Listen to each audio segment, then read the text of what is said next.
eu sou a prova real de que qualquer pessoa pode trabalhar no mercado financeiro, ela pode ter sucesso no mercado financeiro. Pequenas coisas podem mudar nossa vida por completo, né? Prepara o terreno que Deus manda chuva. Tem um aluno que chegou a tatuar o propósito da nossa empresa no antebraço.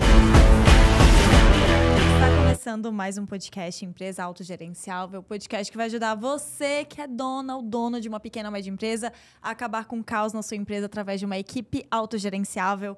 Meu nome é Aline Decker. Meu nome é Rogério Valentim. Meu nome é Raoni Rossetti. E eu sou Marcelo Germano. Maravilha! Estamos aqui então com um convidado bastante especial hoje para a gente falar de um assunto que geralmente gera bastante mitos e crenças e conversas de estômago para muitos empresários, mas eu sei que vai ser um podcast muito massa que a gente vai ter hoje. Então, a gente está aqui com o Raoni Rossetti, que ele é empresário, fundador e CEO da Melver, que é uma empresa com foco na formação de investidores e profissionais do mercado financeiro.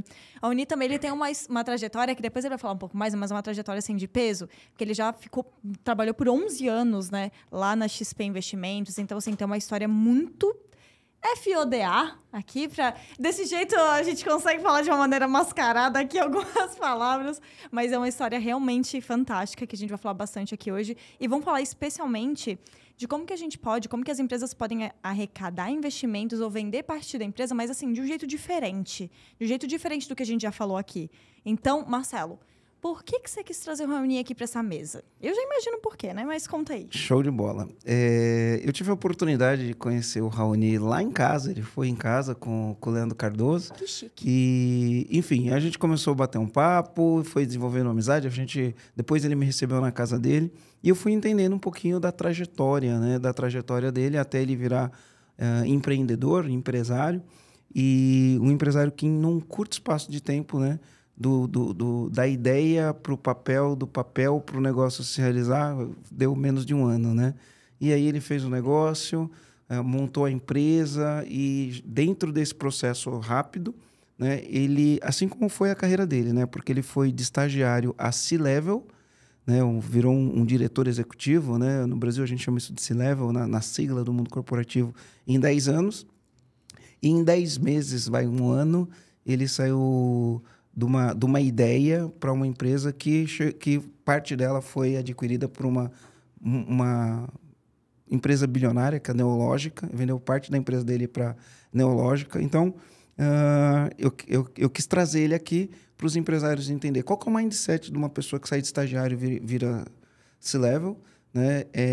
Qual que é o mindset de uma pessoa que, do zero em um ano, monta uma empresa que consegue fazer um negócio muito bom com uma grande empresa, né? Uma grande empresa se tornou sócio da empresa dele. E tem várias sacadas aí de como ele pensa na hora de ele montar alguma coisa, que eu acho que vai ser muito interessante para muitos comandantes que estão assistindo a gente aqui. Eu acho que o que mais tem aqui é história para contar e exemplos para os comandantes terem bons comandos e boas sacadas. Boa. Agora se apresenta aí para os comandantes saberem como você gosta de se apresentar. Vai lá, Raoni. Legal, muito bom. Em primeiro lugar, obrigado pelo convite. É um prazer estar aqui com vocês. Parabéns pelo trabalho. Eu sou pai do Pedro, pai da Manuela, casado com a Jaqueline. Adoro esportes de aventura e sou apaixonado pelo mercado financeiro. A minha jornada de vida começou no interior de São Paulo, uma cidade de 90 mil habitantes. Eu não tinha absolutamente ninguém na minha família no mercado financeiro. E meu pai, cabeleireiro, um dia ele conversou com uma... Cabeleireiro conversa muito, né? Alguma pessoa falou para ele sobre o mercado financeiro e ele veio e falou: filho, eu imagino que as pessoas que trabalham com dinheiro, elas devem ganhar dinheiro. Então, acho que é algo que você deveria considerar. E aquilo ficou em algum pedacinho do meu cérebro, assim, guardado, mas não tão alimentado. Eu fui para engenharia mecânica e... Como às vezes pequenas coisas podem mudar nossa vida por completo, né? Às vezes é uma frase.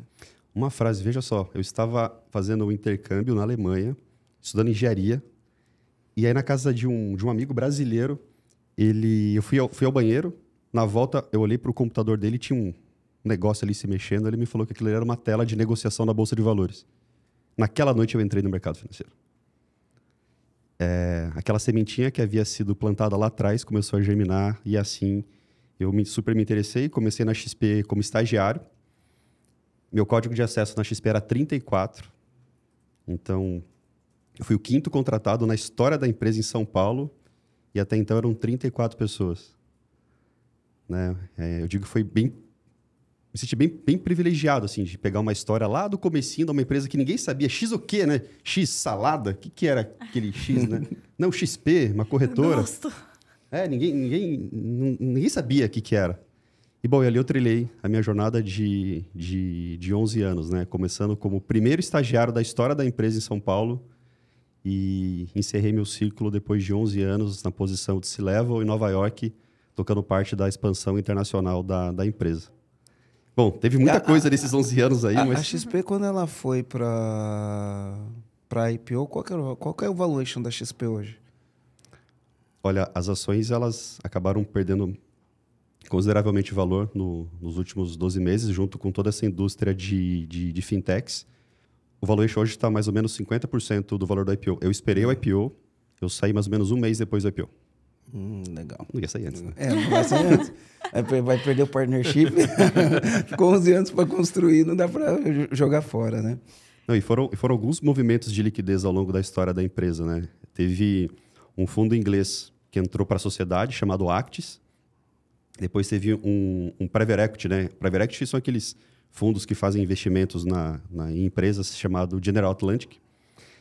Depois teve a operação com o Itaú, que comprou uma participação super relevante da XP. E depois teve o IPO. Então, foram algumas janelas, alguns movimentos de venda das ações para empresas estratégicas que, com as suas particularidades, acabaram ajudando muito na jornada da empresa. Impulsionar o negócio, e tornar o que ela é hoje. Sem dúvida. E tornar o que ela é.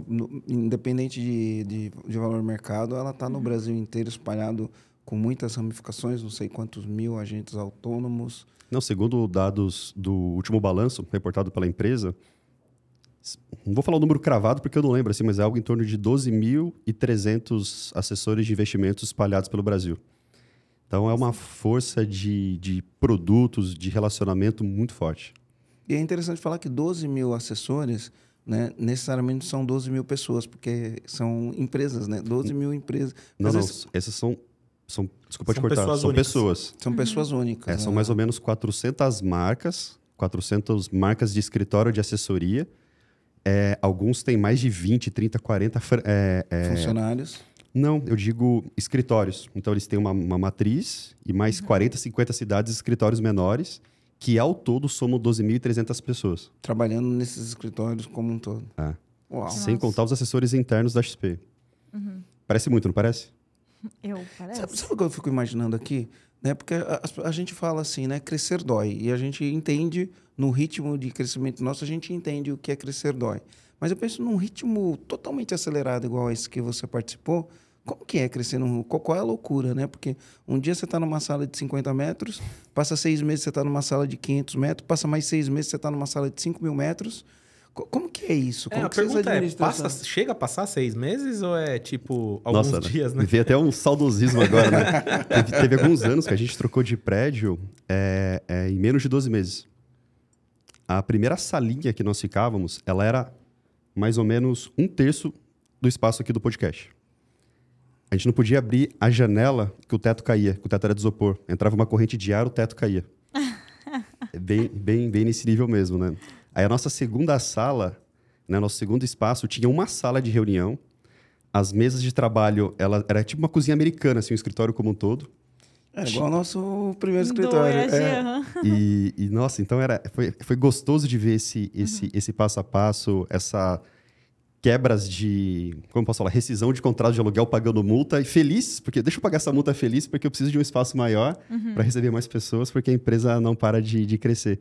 Só que o grande desafio do mercado financeiro, quando a gente pensa em profissões talvez mais conhecidas como arquitetura, engenharia, tem muitas pessoas que conhecem a profissão desde criança. Agora, quem conhece desde criança um broker? Ou um assessor de investimento? Ou um analista fundamentalista? Ou um analista técnico? Então, esse crescimento substancial em quantidade de pessoas e praças veio também apresentando para o país essas profissões, que elas não são ensinadas em casa, no ensino fundamental, no ensino médio, nem no ensino superior. Então, foi construção de uma mão de obra não formada na sociedade. E num ritmo acelerado, né? Super.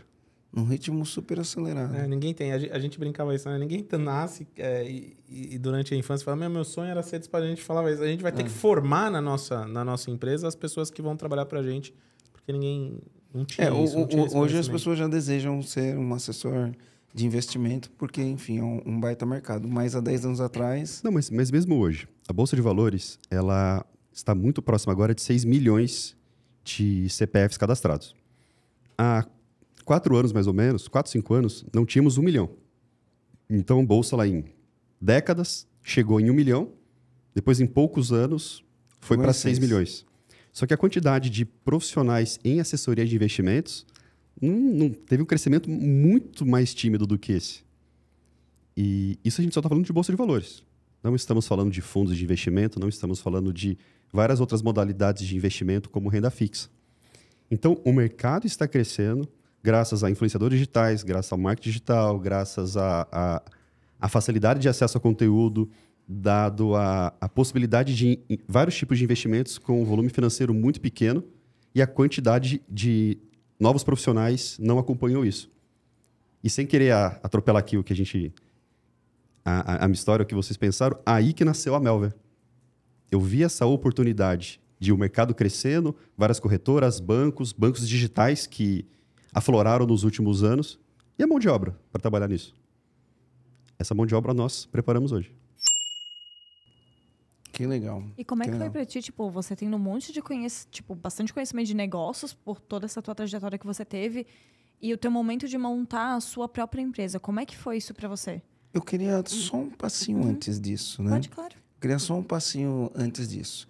Você saiu de um cargo estagiário ou operacional para virar um cargo C-level e foram acontecendo várias mudanças. Como foi a tua transição de ter um cargo operacional de estagiário? Na minha época tinha... o conceito sobre estagiário. O estagiário fazia de tudo, né? Sair do estagiário que faz de tudo. Tem um negócio pra fazer, manda pro estagiário que o estagiário faz, né? O estagiário fazia de tudo. Pelo menos na minha época era assim, não sei como que é hoje. E virar líder, porque você foi tendo níveis até atingir a C-level e depois se tornar o empreendedor que você tornou. Porque uma coisa eu tenho... 1 ano, aí 1 ano eu vou virar um coordenador. Depois, mais 2 anos, eu viro um gerente. E depois... Não, o teu ritmo foi... né, eu de estagiário a liderar 10 pessoas, a liderar 50 pessoas, a liderar 1.000 pessoas. Como que foi essa trajetória? Antes de chegar na pergunta da Aline. Porque deve desembocar na minha pergunta. Não, que bom. Vamos lá, então. A XP é uma empresa que ela sempre deu muita oportunidade para quem estava procurando pista, quem estava com vontade de trabalhar e entregava resultado. Uma coisa é prometer resultado, outra coisa é entregar resultado. A empresa ela sempre deu muito espaço, independente da idade. Da formação da idade, a pessoa que está ali trabalhando, engajada, a XP, ela promovia, ela dava esse espaço. Bom, eu comecei como estagiário da mesa de operação.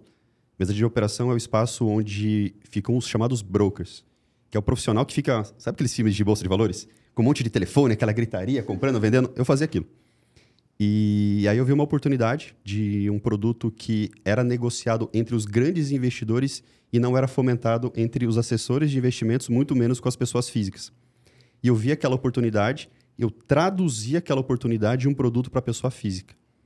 Isso foi muito importante naquele momento da empresa, porque em São Paulo ficava esse braço mais corporativo, mais institucional, e lá no Rio de Janeiro, na Barra da Tijuca, ficava o segmento de pessoa física. E já estava tendo a ideia de trazer Rio de Janeiro para São Paulo e a empresa ficar baseada em um endereço único.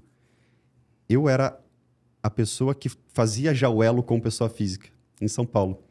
Sabe quando, né, a oportunidade ela aparece, mas você tem que estar preparado para ela? Eu falo isso bastante. E eu estava, naquele momento, preparado para aquilo no nível de produto, não no nível de líder. Eu não era líder de ninguém naquela época.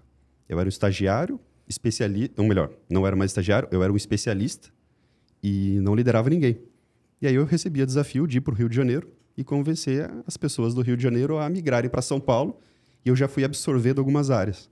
Eu não tive treinamento de liderança, eu não tive treinamento de gestão de equipe, era muito por experimentação na raça. Uhum. Na raça mesmo.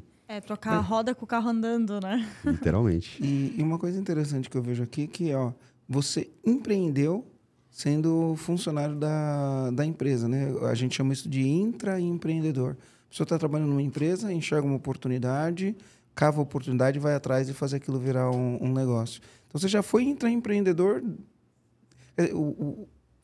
O empreendedor sempre parece que teve na tua veia, né? Primeiro intra, depois empreendedor, né? Solo ou não necessariamente solo, né? Sem dúvida. E olha só, um dos valores da XP, não sei se mudou agora, mas na época era espírito empreendedor. Então isso era nativo da empresa. A empresa, ela provocava as pessoas a fazerem isso, e aquelas que faziam isso, ela alimentava assim, vai mais, vai mais. Cause problemas, porque você resolve problemas. Bom, aí eu comecei a absorver algumas áreas ligadas ao segmento de renda variável para pessoas físicas, até que eu acabei assumindo a operação de renda fixa, de renda variável por completo. Alguns anos depois, né, sempre pensando em crescimento de mercado, nós notamos que tinha uma corretora pequenininha ainda, chamada Clia, mas ela chamava atenção pela tecnologia dela. Ela ainda era pouco significativa em quantidade de investidores, de traders, né? Mas a gente começou uma aproximação com eles e aí nós fizemos a aquisição da corretora. A corretora ela tinha algumas metas para serem entregues num prazo ali de mais ou menos 2 anos, para que os fundadores recebessem o pagamento. Bom, passados 2 anos eu fui convidado para assumir a Clia. Desafio. Não é que eu saí da XP e fui tocar a Clia, eu tocava as duas.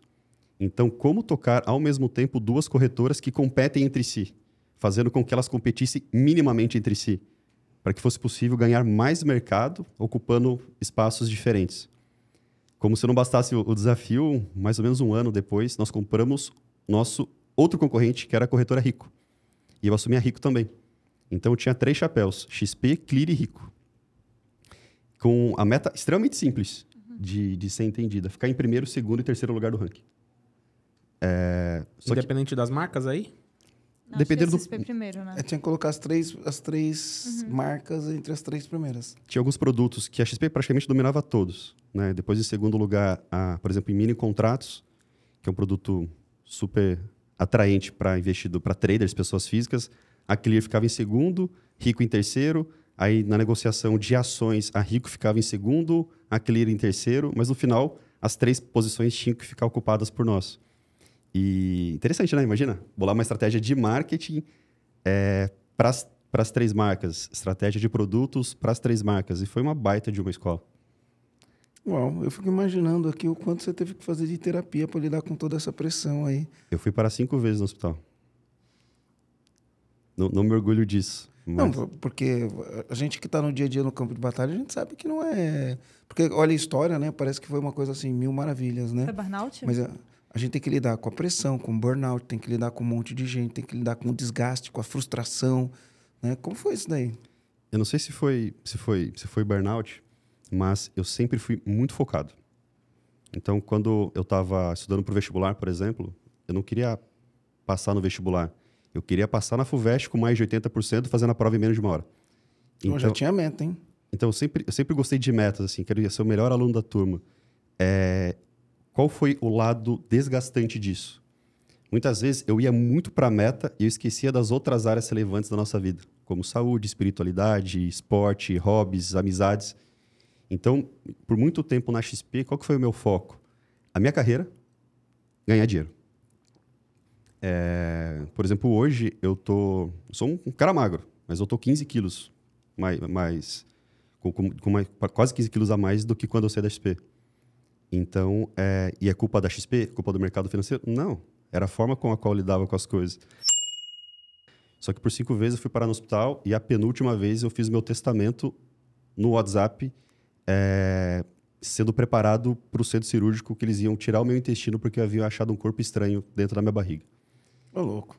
E não era nada. Eu não fiz a cirurgia, porque eu não deixei. Então, assim, algumas passagens aí que... A história é bonita, né? Quando você vê, mas só quem vive o campo de batalha, né? Como que a gente fala, né? A gente olha o bastidor, né? A gente olha para o palco, né? E não tá vendo o bastidor, né? E quer comparar o palco dos outros com o nosso bastidor, quando a gente não sabe o que tá acontecendo para aquela pessoa estar em cima do palco, né? Pois de fato. Cara, que incrível isso daí. E como você fez toda essa gestão dessa emoção? Como que você transitou nessa liderança aí? Porque a escola não ensinou a fazer isso. Na escola nenhuma ensina, né? É só a escola da vida, né? O que eu sempre procurei ter? Um time muito engajado, alinhado e recompensado. E quando eu penso em recompensa, não é apenas recompensa financeira, mas é o reconhecimento, é o prestígio, é apresentar para a empresa o que o time fez. Não olha só o que eu fiz, não. Olha só, o João, a Maria, o José, eles que fizeram isso daí. Quando a gente fala em renda variável, né, bolsa de valores, é uma área tensa. Sobe e desce, esse tipo de situações de estresse acontecem muito. A minha equipe era uma das que tinha uma menor rotatividade de saída de pessoas. Porque o time ali extremamente fiel, junto, trabalhando, passando pelas adversidades. Então, o meu crescimento na esfera individual, ele se deu com um time muito forte em conjunto, que crescia junto nas suas individualidades também. Então, até hoje, eu tenho grandes amigos, várias pessoas que estão comigo hoje na Melver, trabalharam comigo na XP. É bem bacana isso. Quase um terço da empresa hoje veio comigo, vieram da XP e estamos juntos em uma segunda jornada. Então, o ponto era esse. Como alinhar o time? Como fazer ele extremamente feliz para que 11 anos passaram como se fossem 2, 3 anos. Foi muito rápido. Quando você olhou, já foi. Já foi. Legal. E aí a pergunta da Nini. E como é que foi para você abrir o seu próprio negócio, tendo todo esse conhecimento que você já tinha sobre liderança, né, que você falou bastante, querendo ou não, você manter o time bem engajado, feliz, e ali pegando junto contigo tem muito a ver com liderança, com a cultura que você estava construindo ali junto. Mas como é que foi para você quando você abriu o seu próprio negócio? Algumas pessoas, logo que eu saí, me questionaram, mas Rony, mas por quê, né? Morando em Nova York, posição de C-level, viajando o mundo para cima e para baixo, e agora você vai montar uma empresa do zero, né? Eu estava totalmente confortável com a minha decisão. Só que o que esses anos mostraram, né, que não existe MBA em Harvard ou em qualquer outro lugar do mundo que seja melhor e mais completo do que começar um negócio do zero. Muitas coisas que a gente vê na teoria, né? Vou abrir uma empresa, tá? Que tipo de empresa? Vou montar uma sociedade, tá? Mas e o contrato social?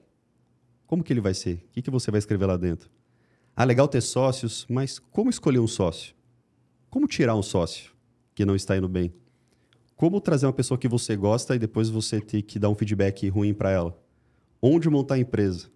Então, esses 3 anos que foram basicamente 2 anos na garagem e 1 ano, que é o prazo que a nossa empresa tá pública, foram muitos aprendizados. E mesmo com a expertise de 11 anos à frente de uma grande empresa, muita coisa parecia do zero, sabe? E eu achava isso incrível. Pegar novas folhas em branco e começar a escrever uma história, aprendendo muitas coisas que aparentemente elas eram muito fáceis. Porque imagina, preciso fazer um novo contrato.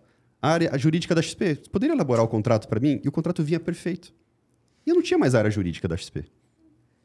Agora, qual escritório de advocacia eu vou contratar para fazer? Como passar as cláusulas? Como ver se aquilo lá está certo, está errado? Então, o empreendedorismo está sendo uma escola incrível para mim. Sabe uma coisa interessante nisso que você falou? Só queria confirmar a informação antes. Né? Porque você saiu da XP e você, no contrato que você tinha com a XP, quando saiu, você tinha que ficar 2 anos de molho, né? Uhum. Sem poder... É uma cláusula que no mundo dos investimentos chama non-compete.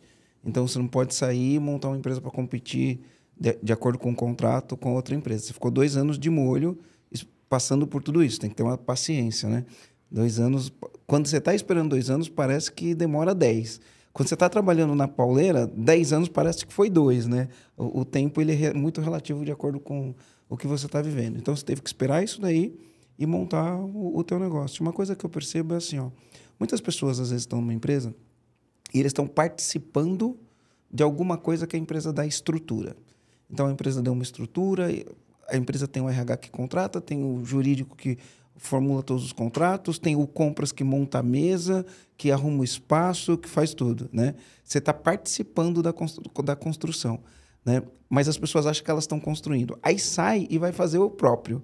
E aí não tem nada disso de apoio. E aí sai fazer o próprio sem ter nada disso, O que as pessoas às vezes acham que sabe, quando monta a própria empresa, vai entender que não sabe, que achava que sabia. É isso aí. Porque ela passa a ter uma outra realidade que ela assistia. Não é que ela vivia de verdade, porque ela tinha todo o amparo. Mas esses 2 anos, né? O que aconteceu?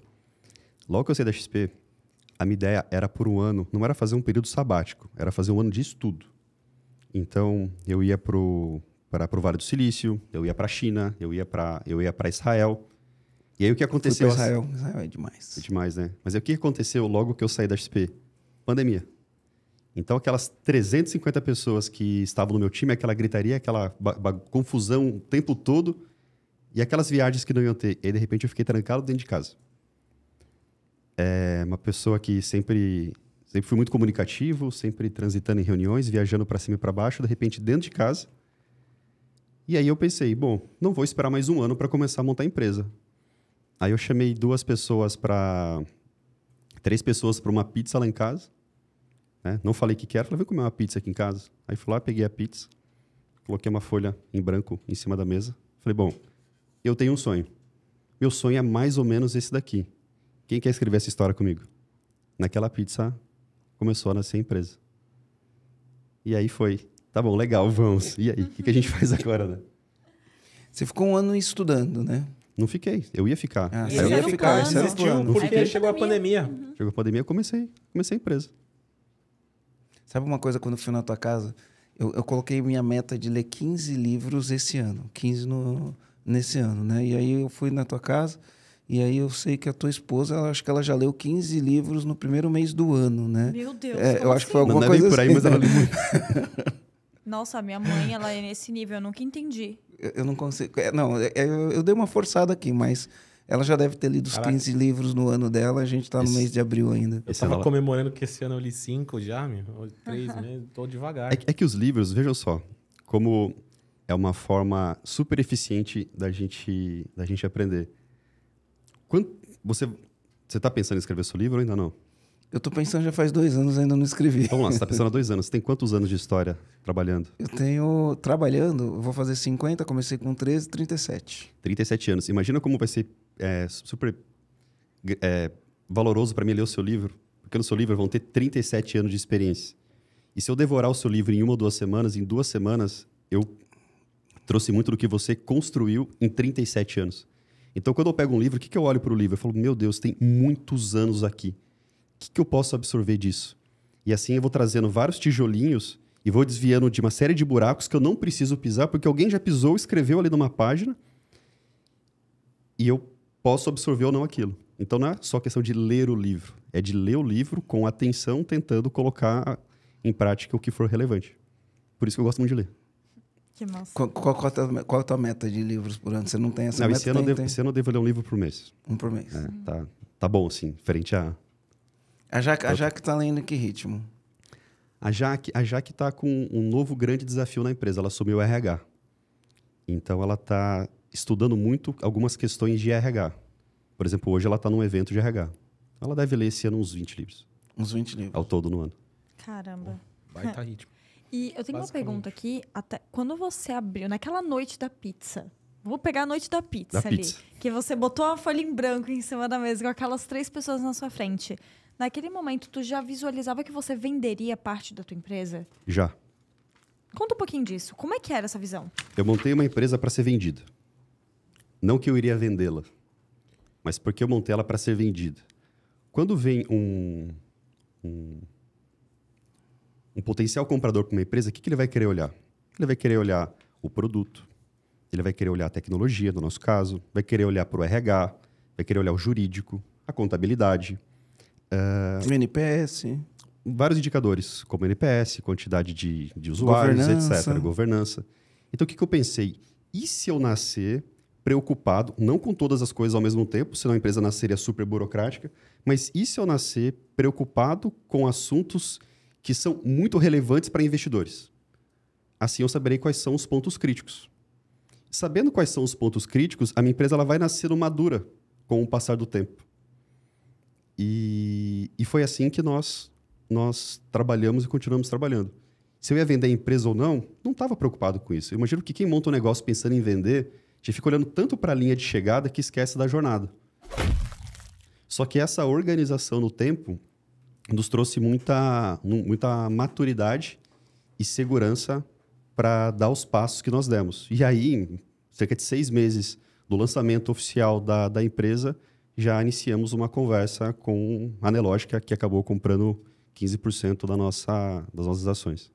Mas o sonho, de fato, não era a venda, né? Você se focou no sonho, de fato. Você tinha um sonho ali. Ele tem 45 mil alunos hoje, né? Hoje a gente fechou o ano passado com 35, hoje estamos com 45.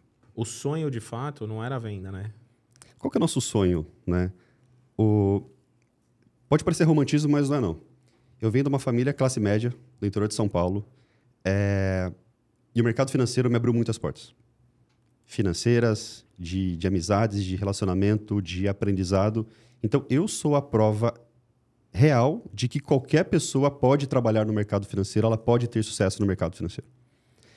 E o que a Melver faz? Nós colocamos pessoas para trabalhar no mercado financeiro. Nos últimos 4 meses, nós empregamos mais de 1.000 pessoas. Só que não são 1.000 códigos no nosso sistema. São 1.000 pessoas que são pais, mães, jovens, pessoas de mais idade, pessoas que poderão utilizar o mercado financeiro para mudarem a árvore genealógica delas.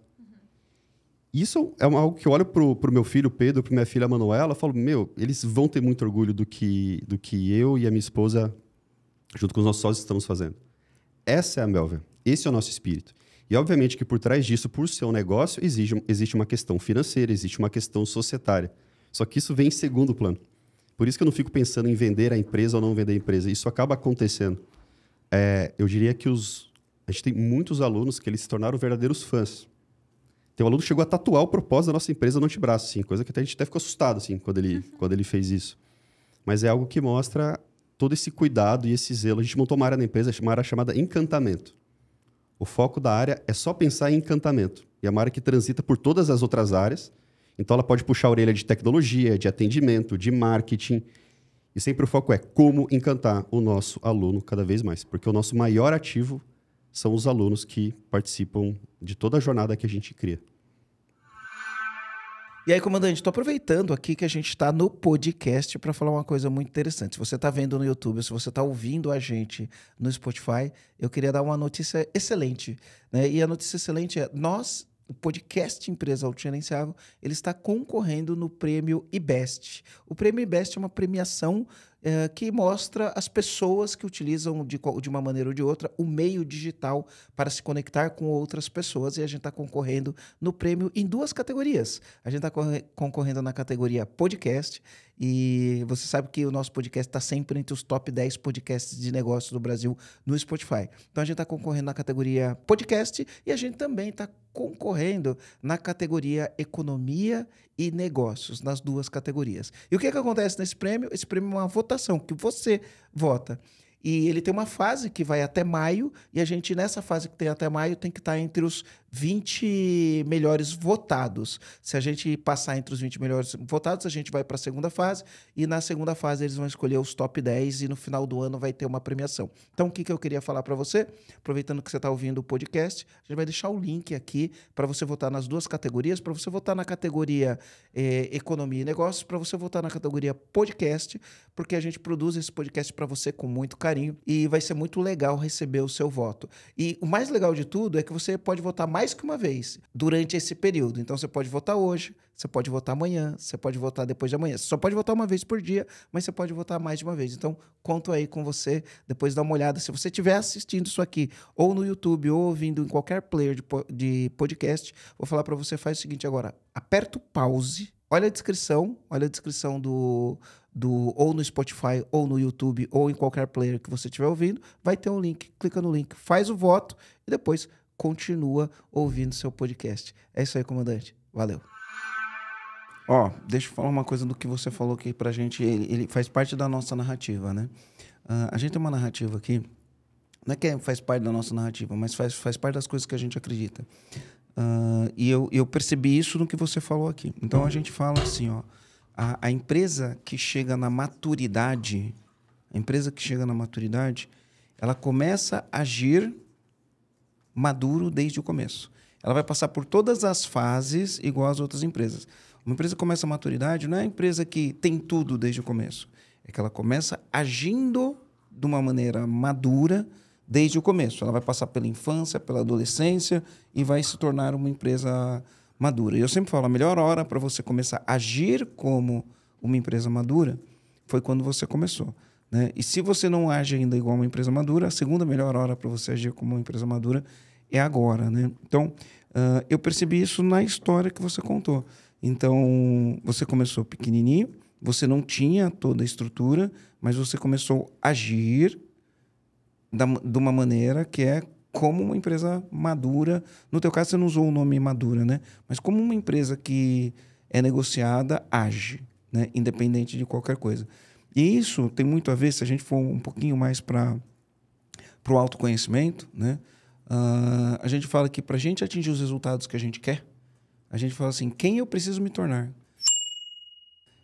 Qual é a pessoa que eu preciso me tornar? Teve um podcast que a gente gravou, o 186, eu acho. 186 que a gente gravou com o Gustavo Mota. Acabou de sair, foi semana passada. Isso, foi semana passada. É 186 ou é 184? Tô desconfiado que é um antes, não é um depois do dia. Tá. Já olha aqui. Aí tem o podcast que a gente gravou com o Gustavo Mota, ele falou assim, ó, esse ano a nossa empresa vai triplicar de tamanho.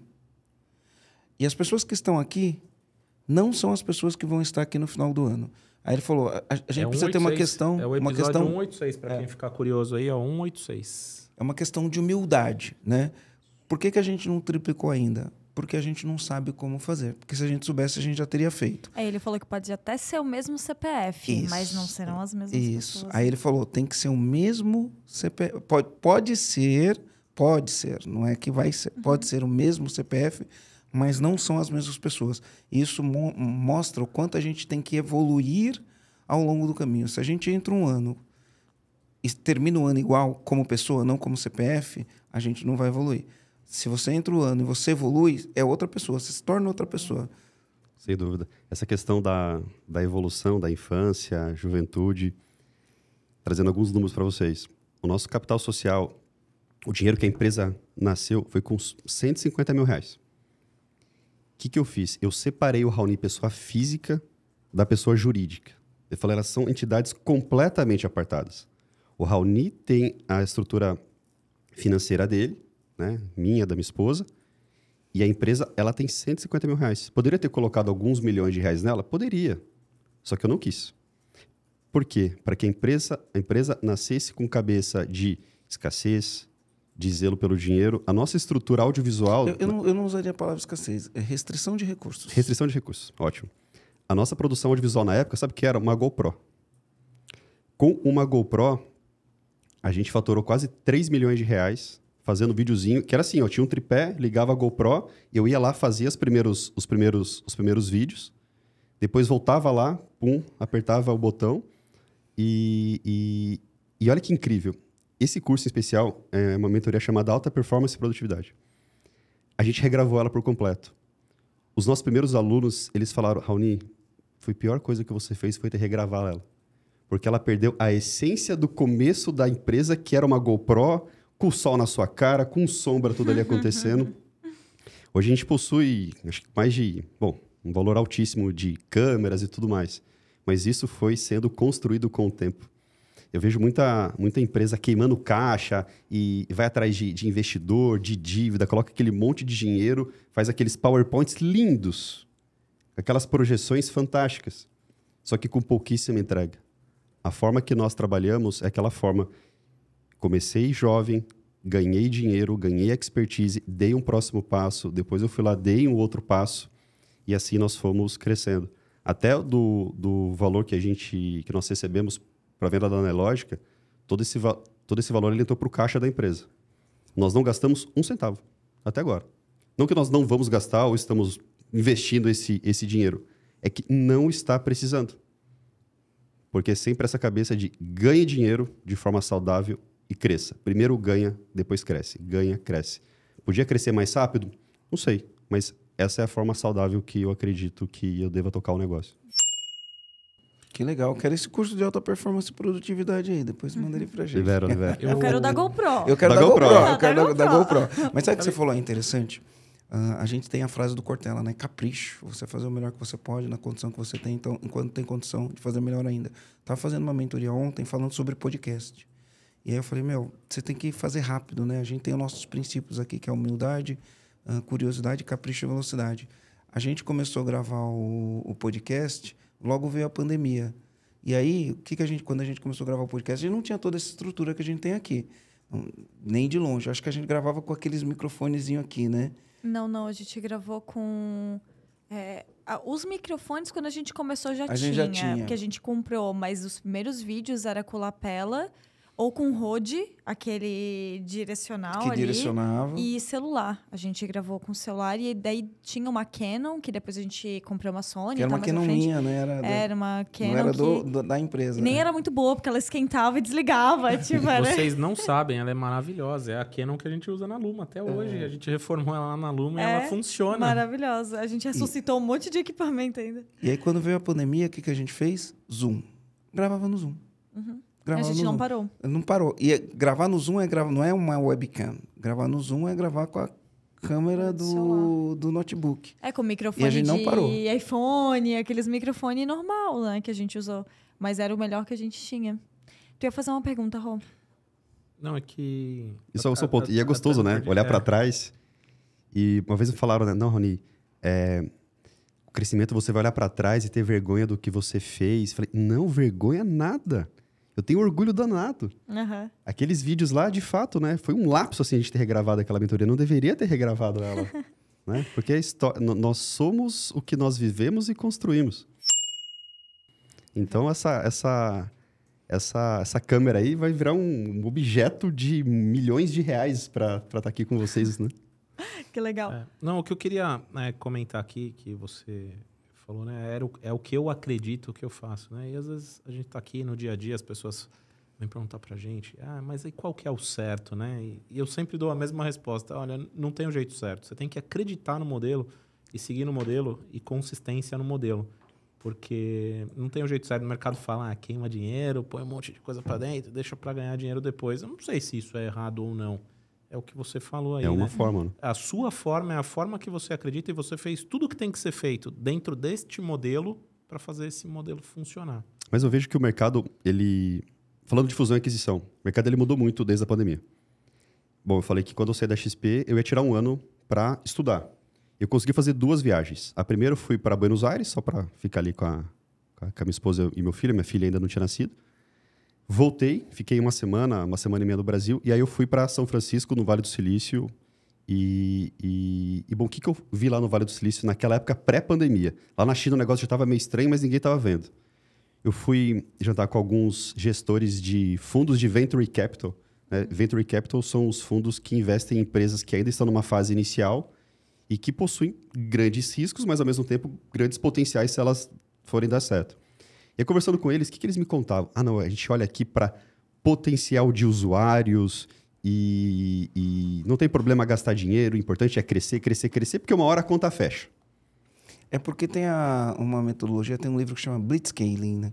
E aí ele conta a história das empresas que cresceram acelerado e ele tem uma mentalidade por trás que é assim, quem domina o mercado lá na frente ganha o jogo, né? Então você tem que crescer acelerado para dominar o mercado, porque lá na frente ganha o jogo. E existem vários exemplos de empresas que dominaram o mercado, né? Como o iFood, o Google, o Uber e vários outros.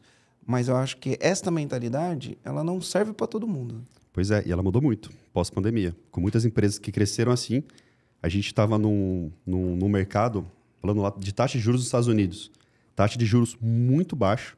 Então, o dinheiro dos fundos praticamente não rendia nada. Então, entre não render nada, vamos colocar em ativos de risco, que eram as empresas. A meu ver, com pouca diligência do plano de negócio. Pós-pandemia, recursos mais escassos. O que o mercado passou a olhar mais? Bom, vamos olhar para crescimento, obviamente. Mas quais são as linhas do demonstrativo de resultados da empresa? Né? O que é lucro? Quais são os custos, as despesas? O mercado ele ficou mais diligente em relação a isso.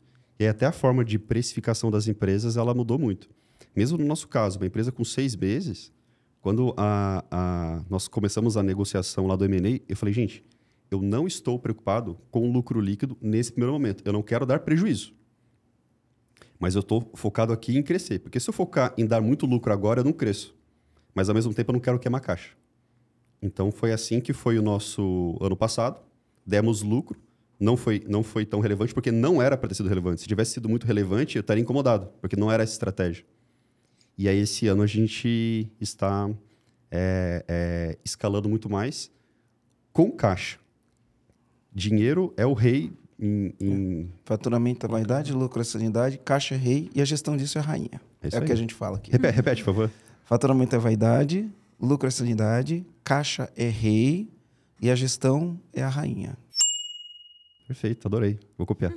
Eu copiei também, tá? Pode ficar tranquilo. Bom. Mas veja que você traçou uma estratégia aí, né?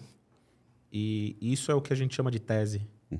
A gente vive falando de tese. Essa é a tese que você defendeu. E você acreditou nela e trabalhou por isso o tempo todo. Você falou um pouco antes uma coisa que é muito que a gente pensa. É o seguinte, para nós, não tem problema ao final do processo algo dar errado. O que me incomoda é o processo não ser respeitado. Então, se a estratégia é essa, se o processo estabelecido ele é esse, e deu errado, tudo bem, deu errado, mas nós fomos disciplinados no que nós acordamos. Vamos rever a estratégia, rever o processo. O que eu vejo muitas empresas fazendo são aquelas salas de brainstorming, todo mundo tem ideias. É só uma. Palavra em inglês difícil, mas eu vou depois ajustar. É o accountability, né? Que significa você se sentir dono de verdade daquilo lá. E no final são muitas ideias, muitas possibilidades, pouco sentimento de dono daquilo ali que acontece e aquele processo ele acaba se perdendo. Então, lá na Melver, nós fazemos de tudo para respeitar o que foi combinado e depois de um período de avaliação, geralmente a gente coloca 3 meses.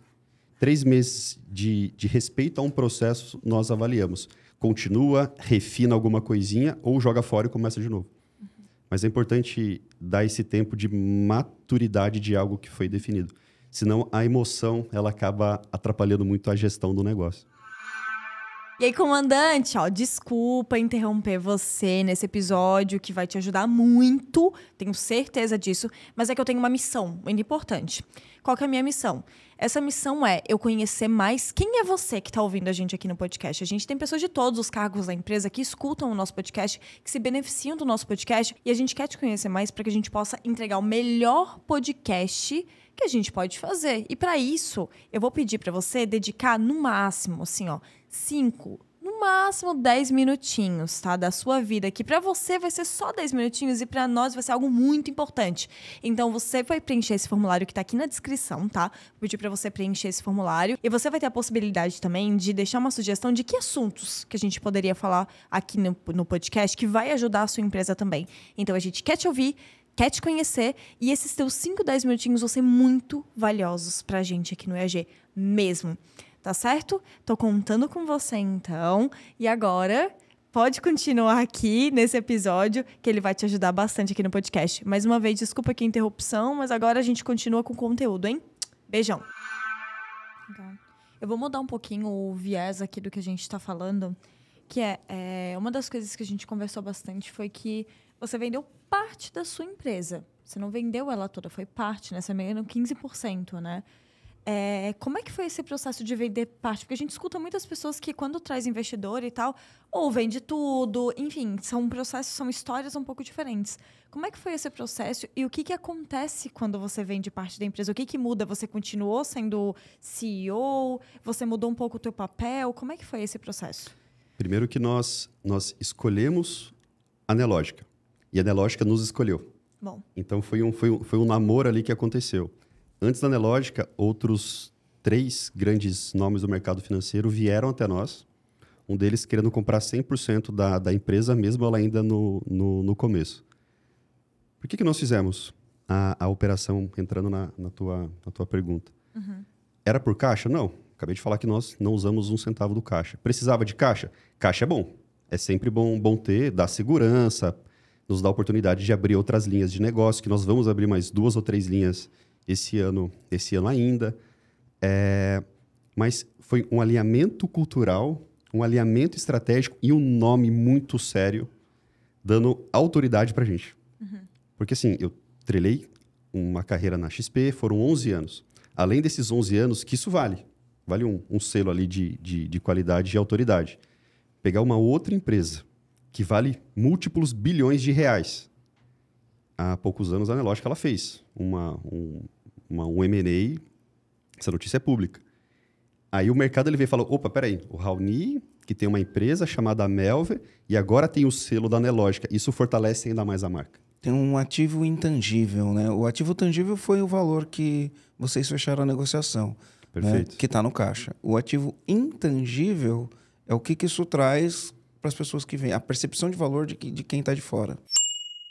Exato. E em paralelo a isso, o que nós estamos fazendo? Nós estamos trazendo grandes clientes com nomes muito fortes para fazer com que a nossa marca ela seja cada vez mais respeitada. Então, hoje nós atendemos algumas corretoras, nós atendemos algumas bolsas de valores, nós atendemos quase 100 escritórios de assessoria de investimentos espalhados pelo Brasil inteiro. Então, a composição de todas essas marcas, mais a marca Nelogica, tudo isso vai trazendo mais autoridade para que nós possamos crescer. Só que o produto, o serviço tem que ser entregue cada vez melhor. Senão, uma hora, tudo isso não faz sentido, colapsa. Uhum. E o seu papel continuou o mesmo? Como que foi isso ali dentro? Meu papel continuou o mesmo e isso até... Bom, vou contar aqui para vocês. Opa, temos notícias em primeira mão aqui, Não, gostamos. Até na negociação tem algumas cláusulas por meio das quais tem algumas cláusulas que elas exigem que eu fique como acionista, controlador e CEO da empresa. Uhum. Então, o líder, né, o comandante, ele tem um papel muito relevante no negócio. As empresas são feitas por pessoas, mas pessoas sem um comando, sem uma estratégia muito bem definida, sem organização, vira um conglomerado de pessoas. Talvez super bem intencionadas, mas não um time extremamente focado, organizado para que aquele negócio ele vá adiante. Então, no papel de comandante, de CEO, em contrato, eu preciso ocupar essa posição. Uhum. Legal. E como é conviver com esse sócio? Eu ia perguntar. Incrível. Se mudou alguma coisa? Como é que foi isso? Não, incrível, incrível. Está sendo algo muito melhor do que nós imaginávamos. A Nelogica, ela é super construtiva, ela abre várias portas. O nosso conselheiro, Rodrigo, né, nós temos um conselho de administração, no qual o Rodrigo da Nelogica, ele participa. Eu brinco que ele é o nosso conselheiro anjo, assim, porque ele mora até fora do Brasil, mora em Portugal, no momento. Se eu mandar mensagem para ele agora, não importa qual é o fuso horário, ele me volta, ele responde. Então, é uma empresa que quer nos ajudar a crescer. Então, aquele namoro que se tornou um casamento ali societário está gerando frutos muito, muito bons e a jornada está sendo muito prazerosa. E a Nelogica também é uma empresa que eu já conheço eles há 15 anos. O CEO da empresa, Marcos, ele é um grande amigo. Então, tudo isso contribuiu também. Legal. E até pegar uma pergunta sobre isso, assim, sobre até dicas ou coisas que funcionaram para ti, para ajudar o empresário a expandir esse, vamos chamar de networking, né, esse ambiente, para que ele possa buscar parcerias, buscar possivelmente investidores. Como é que foi esse processo de namoro para você chegar até ele? Tudo bem que você falou que já eram amigos e tal, mas como é que foi esse processo para que o empresário que está aqui ouvindo, ele fala, caramba, esse aqui eu posso usar, esse aqui eu posso aplicar, posso ir nesse evento, posso conhecer essas pessoas desse jeito. Dá dicas aí para o pessoal. Legal. Bom, primeira dica é a seguinte, não tenha medo de falar do seu negócio para outros empresários. O brasileiro, eu vejo muitos empresários brasileiros, eles têm um medo danado de contar a empresa, como é que funciona. Eu conto tudo. Não tenho problema nenhum de contar. Até há poucas semanas eu estive com uma outra empresa de educação do mercado financeiro. Eu contei para ela um pouco do que eu estou fazendo. Deu 3 semanas depois, lançaram um produto muito parecido com o nosso. Aí também tem uma questão ética aí, mas tudo bem. Eu não tenho medo de compartilhar, porque eu também quero que as pessoas compartilhem comigo. Então, ter essa mente aberta e segura. Quem não compartilha para mim são pessoas inseguras. Óbvio que tem algumas questões super estratégicas que valem a pena ser guardadas. Não, senso crítico, né? Mas essa vontade de somar me permitiu construir bons relacionamentos. E com a Nelogica foi assim há 15 anos. Então, fazer a negociação societária foi coisa de 1 semana, 2 semanas. O que demorou depois é a questão contratual, a parte burocrática que é chata e demorada mesmo. Mas a operação em si, a estrutura dela foi feita em menos de 1 mês. Foi muito rápido. Que legal. Que legal. Eu tenho mais Um perguntas aqui. minuto de Posso... silêncio. Vai. Borbulhou aqui. Não, é porque é muita informação e a gente vai longe. Marcelo, eu me vi ali quando... Antes de você falar, Aline, eu me vi, Rony, quando você falou assim, independente do fuso, eu ligo pro conselheiro e tal. Esses dias a gente tava brincando lá. A gente tem o nosso conselho também, né? E, cara, duas Um situações. dos conselheiros chama Rodrigo também. Chama Rodrigo. Ontem eu falei Você falou Rodrigo, eu falei, será que é o mesmo? Não sei. Porque o nosso Rodrigo não mora em Portugal. Não mora, ele mora no Rio. Foi na Mas casa dele. a gente precisando falar assim, o cara tava na França. E a gente fala. Né? Um outro dia o conselheiro marcou uma reunião com uma empresa estratégica importante pra gente. Ele, no conselho, a gente levou um pequeno esfrega lá, porque escorregou. Ele marcou a reunião, ele me buscou no aeroporto, ele me levou pra reunião, me ajudou na condução da reunião, almoçou comigo e me devolveu. Que conselheiro é esse? Fala a verdade. É um cara que tem um interesse genuíno e não dá nem para medir a importância que isso tem para um negócio. Né? Sem dúvida. Hoje eu faço parte de 3 conselhos. Né? Além do conselho da Melva, eu estou no conselho de outras 3 empresas. Legal. Então, um exemplo, né? Uma empresa que eu sou conselheiro aqui em Florianópolis, eu arrumei a oportunidade de um negócio legal para eles. Eu peguei o CEO da empresa, fui para São Paulo apresentar o cliente, ajudei ele a costurar o negócio e voltei. Estou perdendo foco na Melva? Não, longe disso. Networking, relacionamento, construção, longo prazo. Perfeito. Excelente. Eu quero resgatar um negócio lá do início. E o Marcelo te perguntou como é que você fez para dar conta de fazendo ali a gestão de 3 negócios, querendo ou não, né? Quando você estava ainda na XP, só não vou lembrar do nome de todas as empresas, na Rico e na Clear. Ah, então estava na minha cabeça esse nome. Bom, e naquele momento você falou muito forte da tua equipe, do engajamento, da cultura. E eu queria te fazer uma pergunta, agora você tendo esse outro lado da moeda também, estando ali na Melver, como que você acredita se a cultura ela ajudou a aumentar o valor de mercado ou ajudou a agilizar essa parceria que você fez, esse investimento? Como que você enxerga a cultura no papel disso tudo? No valor, numa negociação, numa possível venda de participação da empresa? Como é que você enxerga isso? Existe a cultura que ela é traduzida de forma artificial num slogan muito bonito colocado na parede e numa página chamada Sobre Nós no site da empresa. Existe a cultura de verdade. A cultura de verdade, ela tem que estar em todas as esferas da empresa. No estagiário, no aprendiz que está começando, no CEO, na forma como o e-mail é trocado, na forma como as reuniões são conduzidas. Os nossos valores, eles são inegociáveis. Então, quando a gente vai contratar uma pessoa, óbvio que a gente não tem todas as informações das pessoas, mas se tem algo que já quebra o nosso valor, a pessoa, ela é desconsiderada. Eu fiz um desligamento há 2 dias. Essa pessoa que eu desliguei, ela quebrou 2 dos nossos 6 valores. Então, é muito fácil desligar a pessoa. E, no caso dela, ela sabia, de fato, que ela estava sendo desligada. E, quando isso é respeitado, o valor, ele acaba... O propósito da empresa, as mensagens que estão bonitas no site... Por exemplo, a nossa empresa ela se chama Melver. Mel vem de melhor, V vem de versão. O nosso propósito é empoderar para evoluir vidas. Então, nós precisamos construir a melhor versão dos nossos alunos. Se nós não estamos fazendo produtos e serviços para empoderar a vida dos nossos alunos, o nosso serviço está errado.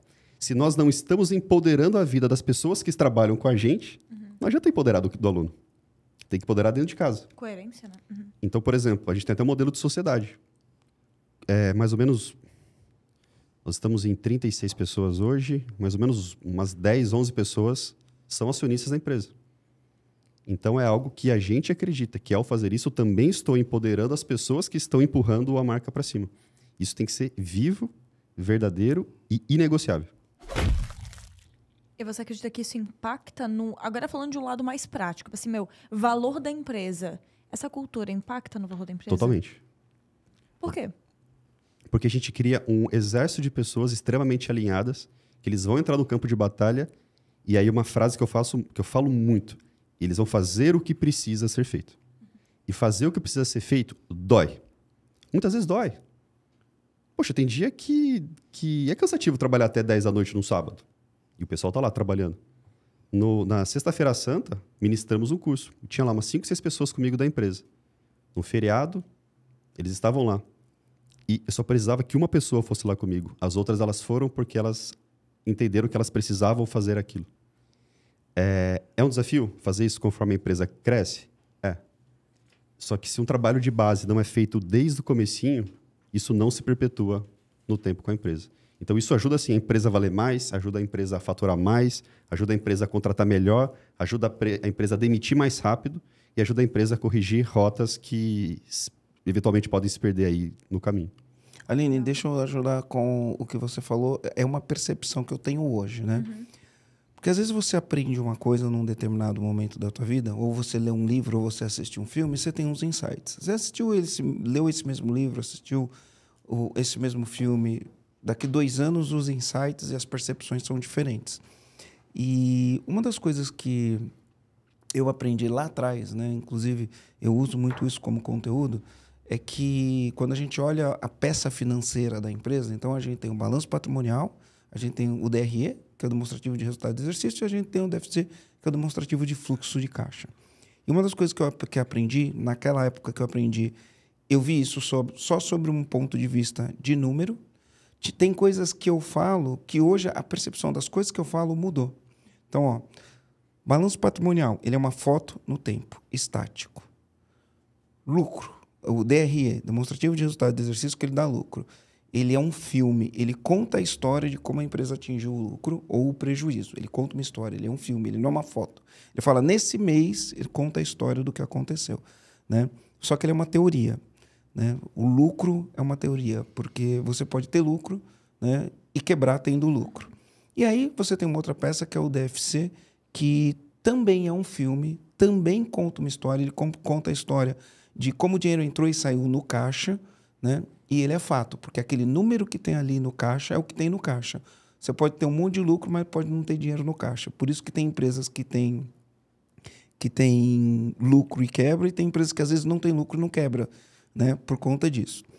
Mas quando eu olho para isso agora e falo assim, os números contam uma história, aí eu percebo a importância da cultura nos números. Porque é o seguinte, por exemplo, uma empresa que tem uma cultura forte, ela retém mais funcionários, os funcionários crescem, a empresa cresce, os funcionários crescem e a retenção é maior. É simples como 1 mais 1 é 2. Tá? Uma empresa que tem uma cultura forte, ela tem uma boa retenção, a empresa cresce e os funcionários eles evoluem na carreira. Quando você olha um DRE, que você olha ali na conta demissões, quando você olha na conta rescisões trabalhistas, se esse número é muito alto, ele está contando um pouco sobre a cultura da empresa, sem você conhecer a empresa, só olhando os números. Ele conta essa história, então você percebe essa história. Você fala, opa, nessa empresa aqui, quem está evoluindo nessa empresa aqui? Né? Se você não vê essa linha de evolução no número financeiro, porque ela impacta no número financeiro, e quando você olha a lista nas rescisões, esse número tem uma tendência, ele indica um pouco do que é a cultura. Então, quando você olha, você fala assim, a cultura impacta, porque isso vai impactar no resultado final. Então, não sei se eu consegui explicar de uma maneira simples, é o jeito de tangibilizar a cultura em números. A cultura da empresa em números. Sem dúvida.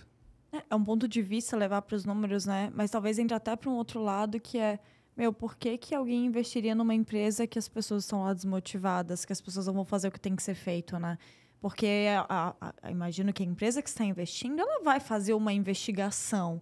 E é uma investigação que não envolve provavelmente só números. Até uma pergunta, né?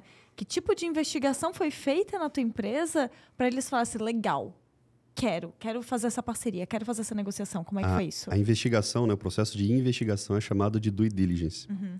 E nesse processo é feita a análise da questão financeira, contábil, jurídica, produto, tecnologia, compliance, segurança da informação.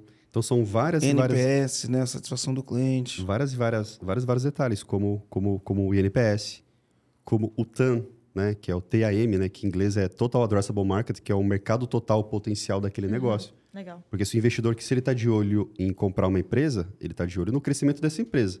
Se ele vê que o mercado já está saturado, não tem para onde crescer, o valuation, não que ele não possa comprar, mas o valuation ele é diferente. Ele é impactado com isso. Então, todos esses pequenos detalhezinhos, eles precisam ser ser zelados.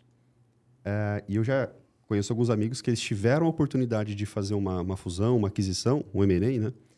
E eles não se atentaram a isso. E é na hora que o investidor entrou na cozinha e viu que a cozinha não era tão limpa daquele jeito, um negócio lindo na rede social, no site, nossa, canal do YouTube gigantesco, mas a cozinha era suja. E aí o negócio não saiu.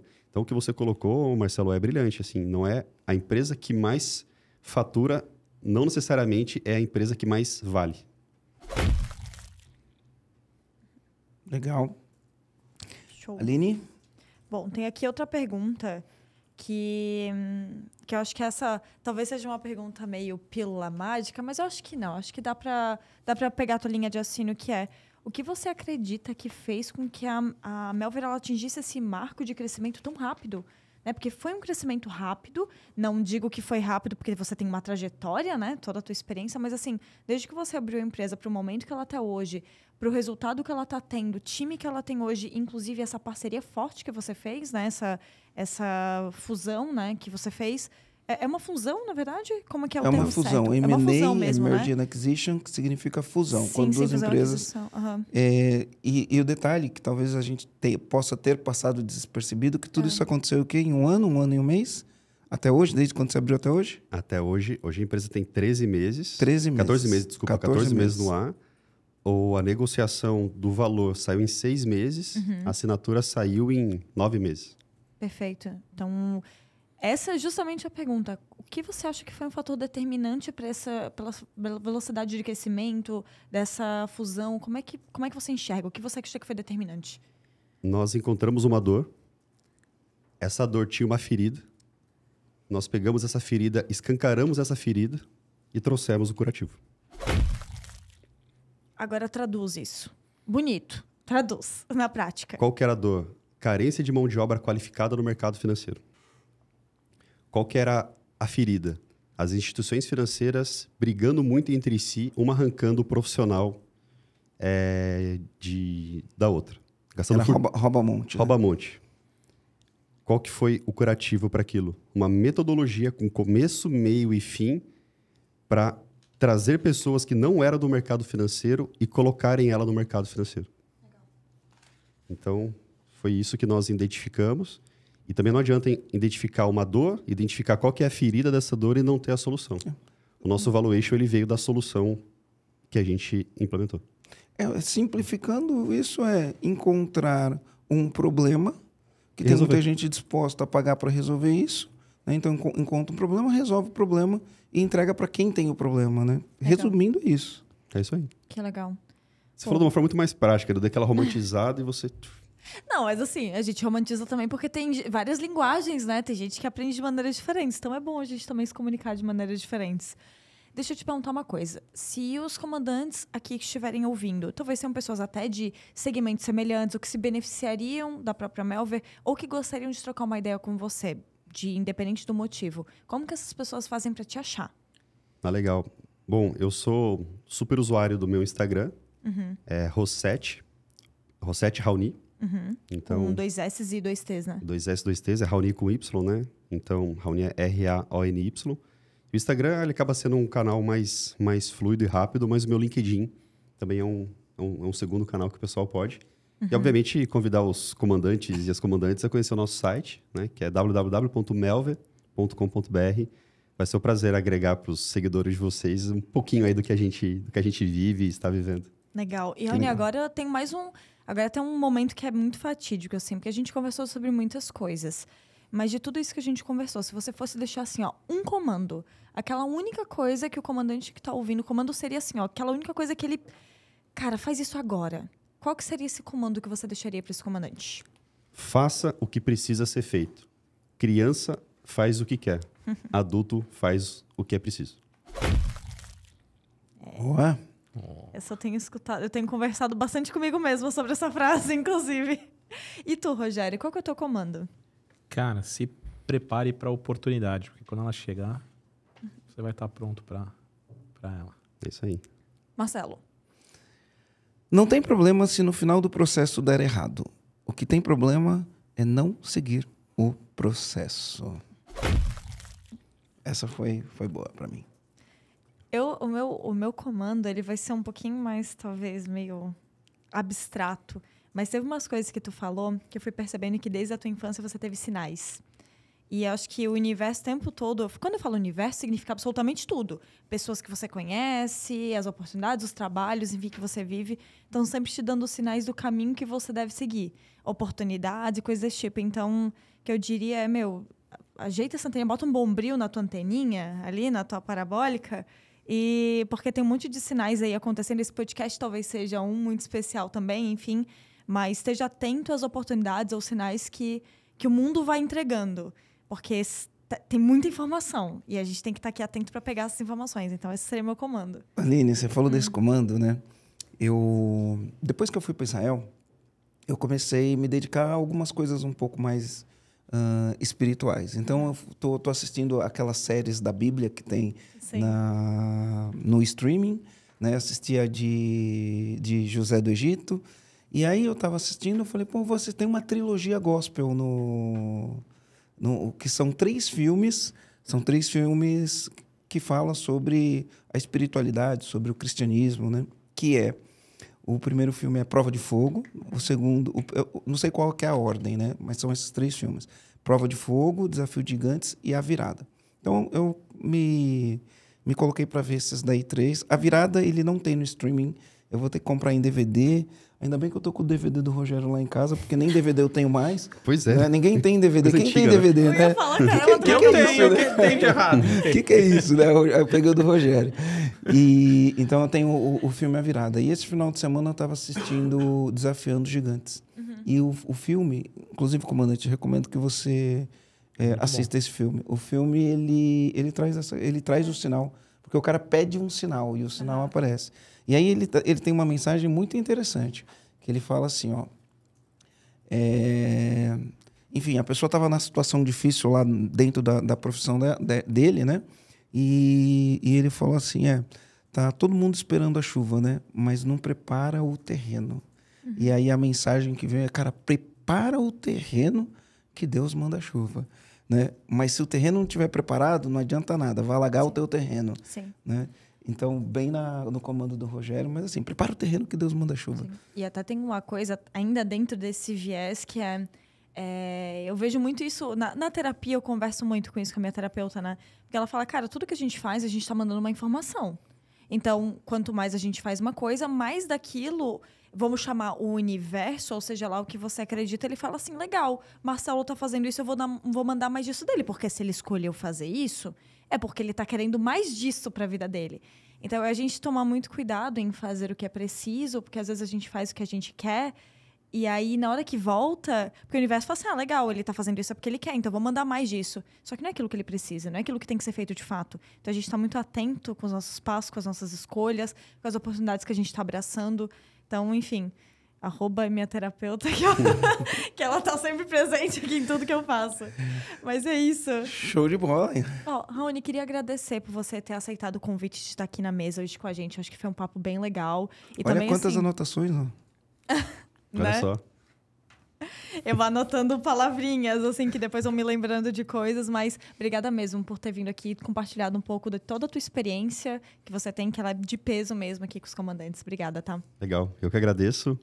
E, bom, desejo um futuro super próspero para vocês, para todas as pessoas que vocês estão impactando positivamente e fazendo do nosso país um país melhor, com mais empreendedores, com mais pessoas tomando risco, criando negócios, ideias.